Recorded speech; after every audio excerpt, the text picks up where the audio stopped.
Welcome to the chair. Today is Monday the 13th of January 2025 and now, as I promised you last time in episode 8, we were going to go to look at the China-ASEAN relationship and also the RCEP, but due to events, I think what we're going to do is have a quick look at G7 countries and changes of leadership and how that's happened.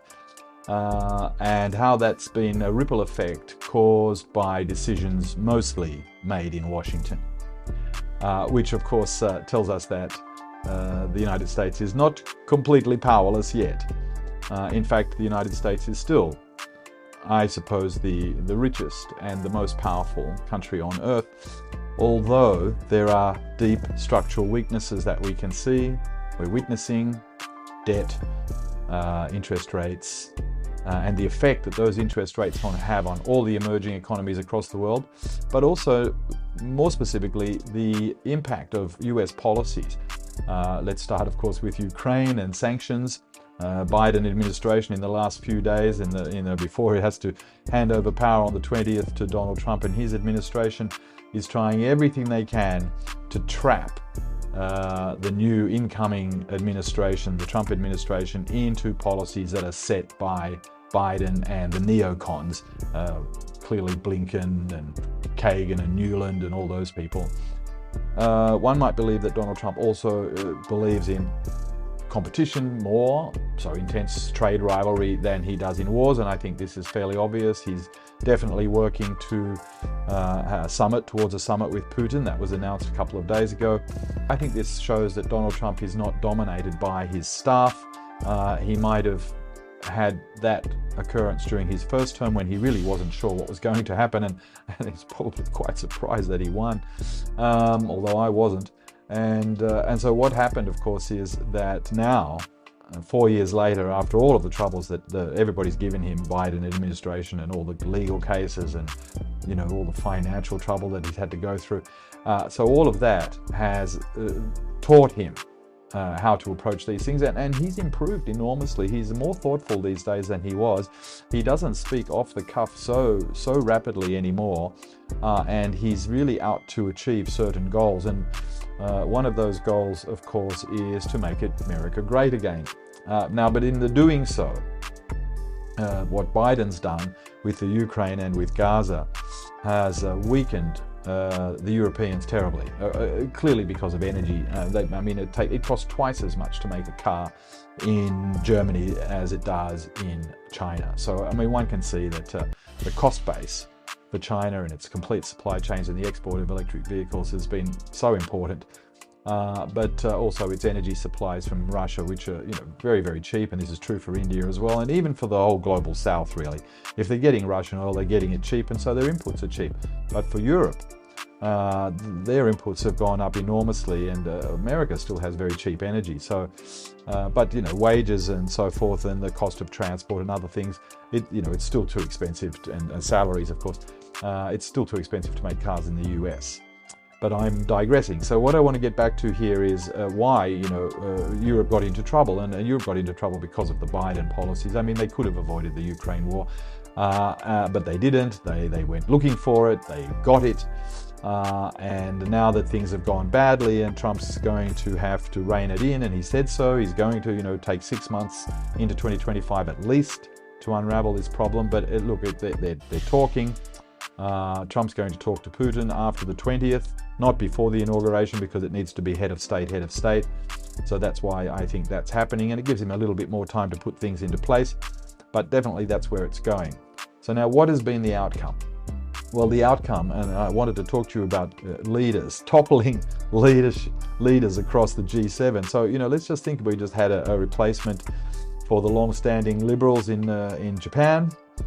So basically, very, very weak leadership coming from Japan. And so then the same thing has happened in Germany, the same thing has happened in the UK. How many prime ministers have there been in the last 3 or 4 years? So you just need to look at that. Boris Johnson, of course, being the most recent victim. And Starmer, I think, has not proved to be able to live up to his promise. He's gone straight into the whole Ukraine thing, and And look, the UK economy is in a mess, there's no doubt about that. I mean, there's some bright points. You know, they're building infrastructure in relation to transport, like one high-speed rail line, which is not very impressive really, but look, they're building it. But you know, we're talking about switching governments here all the time, and Starmer's going to be, he's under fire already. Elon Musk has come out and made statements about him. It's very, very strange even that Elon Musk now has also got a preferred government in Germany. Now in Germany, we're looking at the AfD possibly having the upper hand. Now all the other parties are going to combine to keep the AfD the far right, but it tells you what the sentiment amongst the people and the population is. And so the same is true in France with Marine Le Pen. Macron has had to create coalitions of any kind to not allow them to allow the far right in France to take government. So you can see here, Germany, disrupted, election coming up, Japan, weak leadership, the UK, weak leadership, and still, talking war. And Macron as well, talking war, wants to send troops to Syria. Look, there's something very strange about all of that. Macron's a lame duck as well. He's been a lame duck basically since the election that happened just after the submarine deal with Australia was cancelled, and then he lost. He won the election as president, but he didn't win the legislative, and so that weakened him, and that was a direct result of that switch on submarines. So they lost that contract, which was worth about $60 billion US, and so a lot of jobs gone, and so that looked very bad for Macron. He's clearly been not been able to function. He has just made an enormous amount of statements about Ukraine sending troops, French troops. They're not there, but they were there. Some of them were killed in an attack last year. UK has had special air service officers, soldiers in the Ukraine. This has been well documented. And then in the meantime, France is being booted out of North Africa across the Sahel. So that also has injured the economy of not just France, but of Europe. And so Germany, of course, so that ties to the EV intro that I talked about. 4 of the big partners for the US in NATO are in real economic doldrums. Look, there's going to be the German election. Who knows if Scholz can win, but the AfD is going to have a big showing, and it's going to be very hard to look at how that's going to work, and they want to have a good relationship with Russia.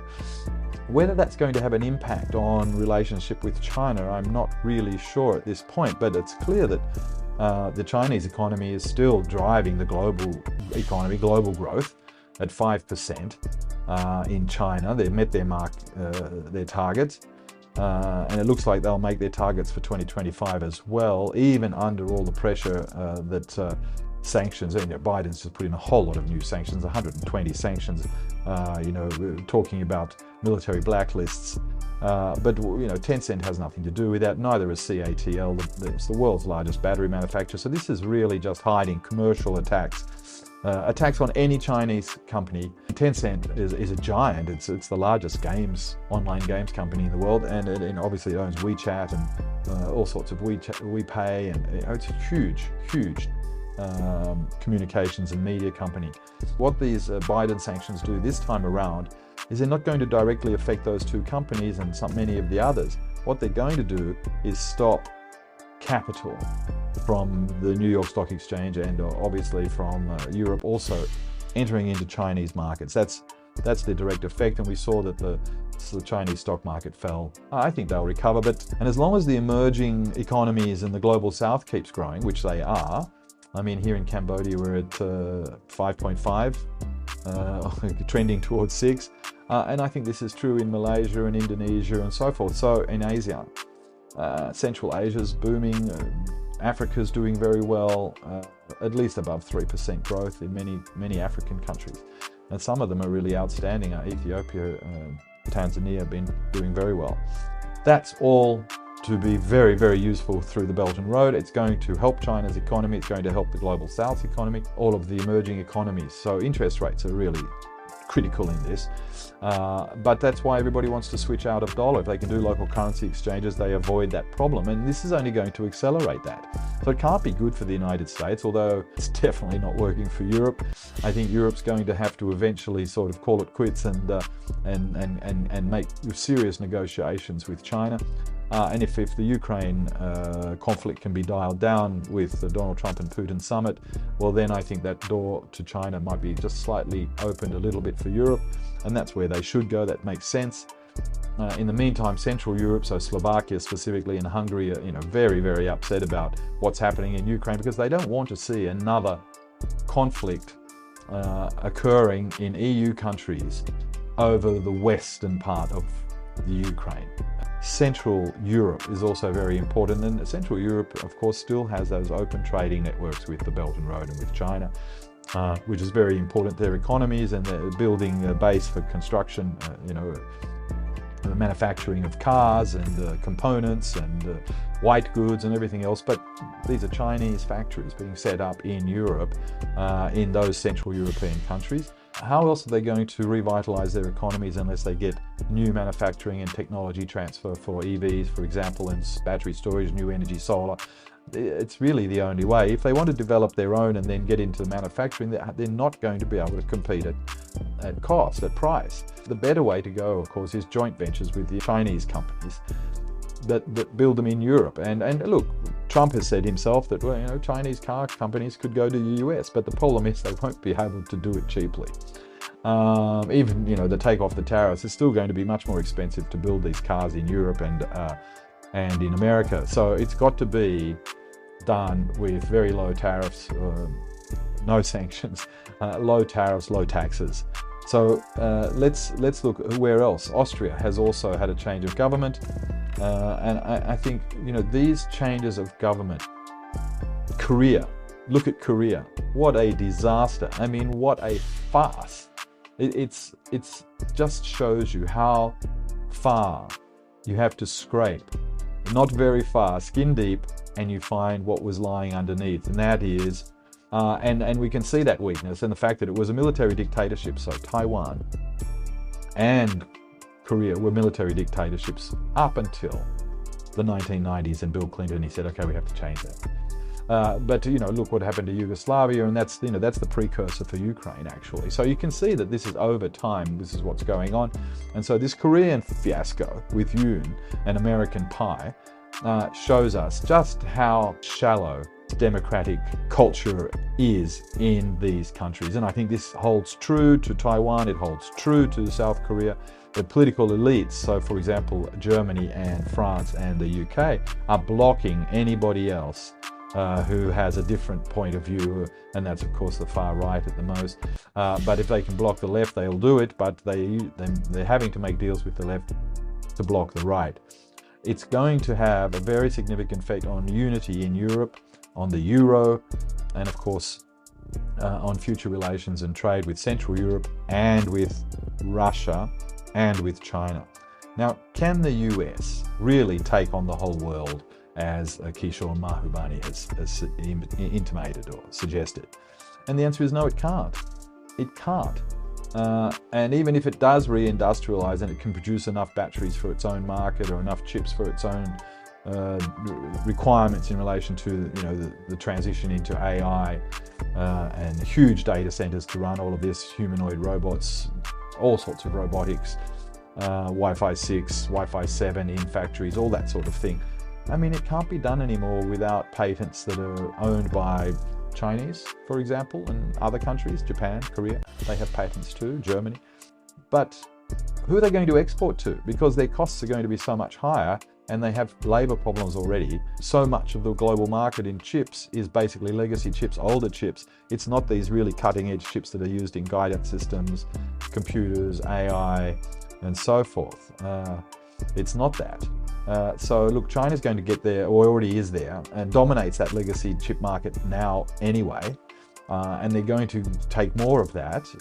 Yeah, sure, perhaps it can be slowed down, but we've got to always think about the cost. And China has got a clear advantage on all of this, and it's not going to take too much longer for them to break this. So it's not good for the Americans And so Donald Trump's kind of 19th century idea of sanctions that will, McKinley at the end of the 19th century brought in, and he was assassinated. I'm not mentioning that there's any connection to Trump in the assassination at all. But clearly, who are they going to export these to? So like they're going to, like exporting energy to Europe, it's going to be 3 times, 4 times the price of everybody else? Well, no. And then all of the chips that are in everything that you use, from white goods to your car to whatever it is, it's got chips in it. And in the latest computers and everything else. And then we can see that there's operating systems now. China has Harmony OS operating system, which is a lot better than Android. I've used it. I'm running it on a Huawei pad right now, and it works it's just wonderful. You'll see that all the big names are actually, and when I say the big names, I mean in the tech sector, they're all heading to having their own operating systems in real terms. I think Amazon, Facebook, Tesla, BYD, Neo, Leap, all these companies, Geely, these really big companies are going to have their own operating systems, and they're going to have to work within other operating systems. And so the best way to go here is, I think, the Harmony OS model that Huawei's come out with, which will link across to any kind of a device, no matter what it's running. You've got to be thinking about data that's coming from vehicles, millions and millions of vehicles, and that data, of course, has a national security problem, and so you're going to see nationalism about that. I think the United States is in an extraordinarily difficult situation, because not only are they challenged on the technology and manufacturing front, I mean, not even challenged anymore. China is so clearly far ahead in manufacturing of anything that really matters, that people really use. You can concentrate on chips if you like, but that's really at the very, very high end. And look, there's no doubt that China's going to get there very, very quickly. We're talking 12 months here to 18 months, I think, before they crack that. So, this is the wrong way to go about it. It's not going to work in the long run. I think it's not going to work in the medium run. It's going to be a huge mess for the Trump presidency for 4 years. But it's not suddenly going to turn into a gold mine for the Americans. I think that's not going to happen. The weakening of Europe, the fracturing of Europe, fragmentation of Europe, it bodes very, very badly for the euro currency and for the eurozone. And it can only strengthen China and make the yuan even more tradable, because the yen in Japan also, look at the problems that Japan has. I mean, at that 250% debt to GDP, I mean, that's just how it's still operating. I have no idea. But Toyota and the automotive sector is such a large portion of the Japanese economy, maybe something between 30 to 40% of upstream, downstream is connected to the automobile sector, and Germany is the same. So China's still building new factories. So perhaps more than 60% of all electric vehicles in the world will be produced in China, maybe even higher than that, by next year. And it's already far ahead of Japan already. And now the majority of those vehicles are still ICE vehicles. They are not new energy vehicles, actually. And they're the joint venture products. So those are the joint ventures with the European brands and American brands, and they're shipping those, for example, to Mexico. And then, so you've got General Motors making cars in China and then exporting them to Mexico. So Toyota's doing the same thing, making Toyotas in China and then selling them in Thailand, for example, or making Toyotas in Thailand and selling them to Cambodia. So China's got a huge advantage here, and this is a case of where, and I remember I talked about standards last week, but this is a case where you can definitely see that it's China that is setting all the standards for cars now. So that is going to have a flow-on effect into the software, into the tires, into the glass, into the functionality, the design, everything is going to be driven out of China. And so what's going to happen in the other markets is they're going to start following those standards, just like everybody followed the US standards after World War II, and then they followed European standards, with the Mercedes and so forth, and BMW, and they followed those standards. But there is no car industry in Australia, so they're reliant on China's exports of EVs, and the market's not big enough to be setting up anything other than a general assembly, but not manufacture. and there's an election coming up in Australia in May, Albanese has a very good chance of regaining power, the Labor Party, because their policies are economically sounder. I think the Liberals would just, take directions from Washington as they did previously, and put themselves in all sorts of a muddle with, then they couldn't sell their wine and their beef and the wheat and so forth to China. It proved to be very, very difficult for them. Look, Australia is trying to diversify its economy, yes, but look, things are made in China, high quality, low cost. Where else are you going to go? And that's the biggest market for Australia for its commodities: iron ore, copper, etc., gas, liquefied petroleum. So that's all going to still go to China, and they need that, because if they want any of these countries that I've mentioned, if they want to achieve their economic growth goals, they're going to have to trade with the parts of the world that have the best, the largest economic growth, and that means it's going to be centered in China and in Asia, and then into South America and Africa. I mean, that's the way it has to go. And so, trading with the US is not going to make them rich, and we can see that because they're paying so much for their petrol, their oil. And we can see deindustrialization, where the capital flight is going to the US to build factories there because the energy is so much cheaper, but it's still more expensive than producing in Asia. So you can see that there's a lot of companies, actually American and European companies, who are setting up shop with Chinese partners, but in third locations. So Mexico's clearly one, Canada was one, Australia, but clearly ASEAN is the one we're looking at. Cambodia, Malaysia, Indonesia, Vietnam. Vietnam seems to ring a bell with most Americans, but has huge exports into the US. But I think Donald Trump is going to have a look at that as well, and try and figure out whether the geopolitical pressure that supporting Vietnam to this extent has on China, is that really worthwhile? And can the US continue to subsidize, in real terms, the growth of Vietnam? I think there's problems there, and the canal that's being built in Cambodia is another, that's going to slightly reduce Vietnam's trade figures. Vietnam's had a very good ride for the last 10 years. I think this is going to change slightly as we come into 2025, 2026. I'm involved with negotiations to get manufacturing into Cambodia, but I can tell you that that's very, very difficult.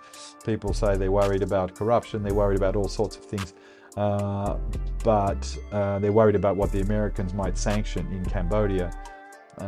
So they're still kind of looking at Thailand and Vietnam, but really at this point, I think there's very, very little difference, and Cambodia is still going to be cheaper. And the new infrastructure in this country is also going to make a big difference. See, American companies are doing that too, but not to the same level and scale that Japanese, Koreans and Chinese are, so East Asia, investing into Southeast Asia. But China is far and away the greatest. If you look at just investment terms into Southeast Asia, I mean, sure, the Americans are still very high up in that, but that money is going through Singapore, and then it's going out from Singapore. So it appears, for example, in Cambodia that it's Singapore investment and looks really high, but there's actually American money in there, Australian money and other money, but Chinese money, any kind of money really. And perhaps that's the way that needs to be looked at more carefully, is just thinking about, it's investment, and it can be put into vehicles that protect everybody from sanctions and tariffs. And so that I think there's a real move there for anybody who can pave a pathway for manufacturers and producers to be able to set up factories in third parties, to be able to navigate this next 4 years of intense commercial rivalry, because that's what we're going to get. Now, I do think that the military-industrial side is going to change slightly. Look, there may be increases in defense expenditure, and that might drive the economy for the Europeans and for the Americans slightly. But still, it's non-productive assets. So they're in huge amounts of debt. They need to re-industrialize. They're going to use their military to be able to try and do that. But it doesn't actually replace Mercedes family cars or VWs in terms of export. And so, you know, Germany exports 75% of its cars. So you can see the real problem is that you're getting the double whammy now. You're getting the political side from the right, real pressure, the war in Ukraine, in immigration, and of course, the war in Ukraine, you know, you can see that huge numbers of Ukrainians are right across Europe, but also, you know, ongoing conflict in the Middle East, not like before when, you know, you had all of those people flowing out of Syria, flowing out of Iraq, flowing out of Libya, etc., etc. That's definitely slowed down, but it's still going to keep going, but not to the extent that it was before. Emerging economies are going to start keeping people longer because their standards of living are increasing, so that will change immigration. And of course, the labour markets in Germany and France and the UK, they're going to just have to start doing the jobs they didn't want to do, and they're going to have to change their education systems to make up for it. They can't just keep poaching doctors from India, nurses from Ireland, and so forth and so on, and from the Philippines, and carers and all of those sorts of jobs. Those are going to change. I think those labour markets are going to have to be readjusted, and there's going to be an implication for that of Trump's policies. So look, that's a short, sweet one today. Let's call it quits. I hope you enjoyed episode number 9, and I'll come back to you very, very soon with episode 10. I am improving everything as we go, so down below there'll be links to all of the Patreon and all of those sorts of things, and where you can see us on YouTube, where you can see us on Substack, Twitter, and etc. all below. Please subscribe and like, that would be appreciated. That can keep this thing going, and looking forward to seeing you next time. Goodbye.